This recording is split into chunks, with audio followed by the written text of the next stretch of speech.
മഞ്ചേരിയിൽ ഒരു മനുഷ്യനെ എനിക്കറിയാം. ആ മനുഷ്യൻ ആളുകളുടെ മുന്നിൽ സ്റ്റാറ്റസോടുകൂടി ജീവിച്ചിരുന്ന വൈറ്റ് കോളർ ജീവനക്കാരനായ ഒരു മനുഷ്യൻ. ആ മനുഷ്യന്റെ വീടിന്റെ പുറത്തുകൂടെ നടന്നു പോകുമ്പോ ഏങ്ങിയുള്ള ഒരു കരച്ചിലാണ് ഇന്ന് നിങ്ങൾക്ക് കേൾക്കാൻ സാധിക്കുക. അതിന്റെ പിന്നിൽ ഒരു കഥയുണ്ട്, അതിന്റെ പിന്നിൽ ഒരു പശ്ചാത്തലുണ്ട്. എന്താണെന്നറിയോ? ഒരു ദിവസം ഈ മനുഷ്യന്റെ ഭാര്യ ഇയാളോട് പറഞ്ഞു, ഈ വീട്ടിലെ എനിക്ക് മാത്രം ഇരിക്കാൻ ഒരു ചെയർ വേണം. പെണ്ണുങ്ങൾക്ക് അങ്ങനെ ഓരോ സ്വഭാവമാണ് അല്ലെ? അങ്ങനെ ഓരോ സ്വഭാവമാണ് പെണ്ണുങ്ങൾക്ക്. വളരെ വിചിത്രമായ ആഗ്രഹങ്ങളൊക്കെ തോന്നും.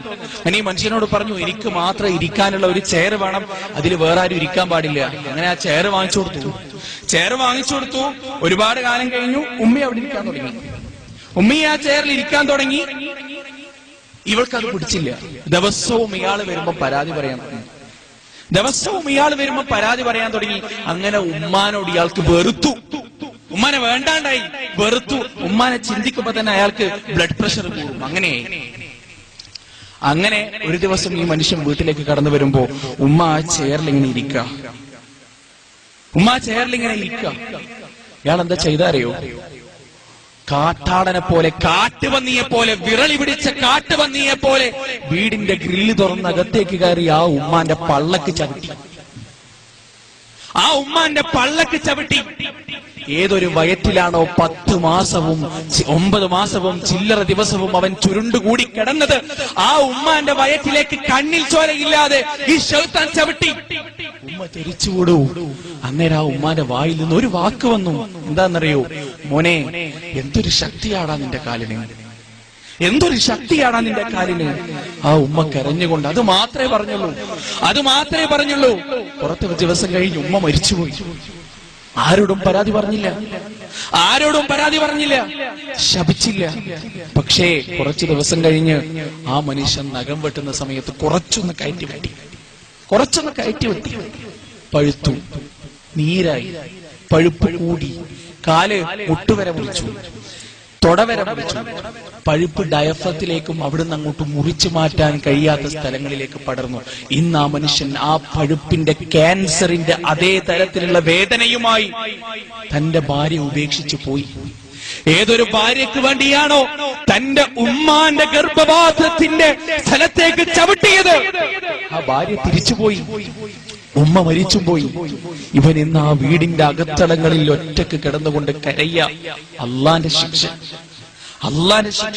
ഈ ദുനിയാവിൽ നിന്ന് പടച്ച തമ്പുരാൻ അവനെ കാണിച്ചു കൊടുത്ത ശിക്ഷ. സഹോദരങ്ങളെ, ഉമ്മാന്റെ വില, കണ്ണിന്റെ വില നഷ്ടപ്പെട്ടാൽ മാത്രമേ മനസ്സിലാവുള്ളൂ. ഞാൻ എന്റെ വീട്ടിലേക്ക് തിരിച്ചു പോകുന്നതിന്റെ മുന്നേ എന്റെ ഉമ്മ 3-4 തവണ എന്റെ ഫോണിലേക്ക് വിളിക്കും. ലോകത്ത് മറ്റൊരാൾ വിളിക്കില്ല. ലോകത്ത് മറ്റൊരാൾ എന്റെ ഫോണിലേക്ക് വിളിക്കില്ല. പക്ഷെ എന്റെ ഉമ്മ വിളിക്കും. ഓരോ ഭക്ഷണത്തിന്റെ നേരവും കോളേജിലാകുന്ന സമയത്ത് എന്റെ ഉമ്മ എന്നെ വിളിച്ച് ചോദിക്കും, മോനെ ചോറ് കഴിച്ചോ, ചായ കുടിച്ചോ, നാസ്ത കഴിച്ചോ, രാത്രി ഭക്ഷണം കഴിച്ചോ? എന്തേ ഞാൻ തിന്നിട്ടില്ലെങ്കിൽ എന്റെ ഉമ്മാന്റെ വയറ് നിറയില്ലേ? ഇല്ല.